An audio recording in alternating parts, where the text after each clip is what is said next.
ప్రధాని మోదీ యూఏఈ యువరాజు నిర్ణయం. ఇంధన రంగంలో పరస్పర సహకారాన్ని మరింత ముందుకు తీసుకెళ్లాలని, ఇరు దేశాల మధ్య సమగ్ర వ్యూహాత్మక భాగస్వామ్యాన్ని పెంపొందించుకోవడానికి Bharat, United Arab Emirates UAE నిర్ణయించుకున్నాయి. భారత ప్రధాని నరేంద్ర మోదీ, అబుదాబి యువరాజు Sheikh Khalid bin Mohammed bin Zayed Al Nahyan సోమవారం ఢిల్లీలో సమావేశమయ్యారు.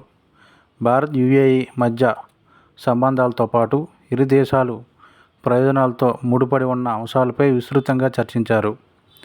గాజాలోని తాజా పరిస్థితులతో పాటు ప్రాంతీయ, అంతర్జాతీయ పరిణామాలపై అభిప్రాయాలను చర్చించుకున్నారు. ఈ సందర్భంగా ఇంధన రంగంలో సహకారానికి సంబంధించిన భారత్, యూఏఈ 4 కీలక ఒప్పందాలపై సంతకాలు చేశాయి.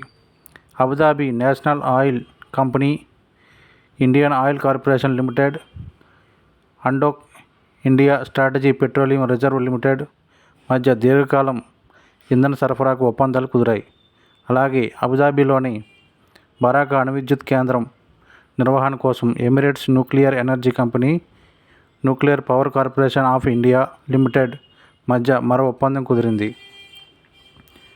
అండోక్ ఊర్జా మధ్య భారత్ మధ్య ప్రొడక్షన్ కండిషన్ అగ్రిమెంట్ కుదిరింది. అంతేకాకుండా భారత్లో ఫుడ్ పార్కుల ఏర్పాటు కోసం గుజరాత్ రాష్ట్ర ప్రభుత్వం, అబుదాబి డెవలప్మెంట్ హోల్డింగ్ కంపెనీ పీజేఎస్సీ మధ్య ప్రభుత్వ ఒప్పందం కుదుర్చుకున్నాయి. అబుదాబి యువరాజు భారత్ పర్యటన కోసం ఆదివారం ఢిల్లీకి చేరుకున్నారు. సోమవారం ప్రధాని నరేంద్ర మోదీతో సమావేశం అనంతరం రాజ్ఘాట్ను సందర్శించాయి. జాతిపిత మహాత్మా గాంధీకి నివాళులర్పించారు.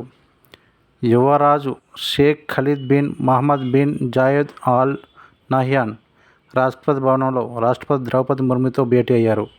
వేర్వేరు రంగాల్లో పరస్పర సహకారం ద్వారా భారత్, యూఏఈ మధ్య సంబంధాలు నానాటికీ బలోపేతం అవుతుండడం పట్ల రాష్ట్రపతి ఈ సందర్భంగా హర్షం వ్యక్తం చేశారు.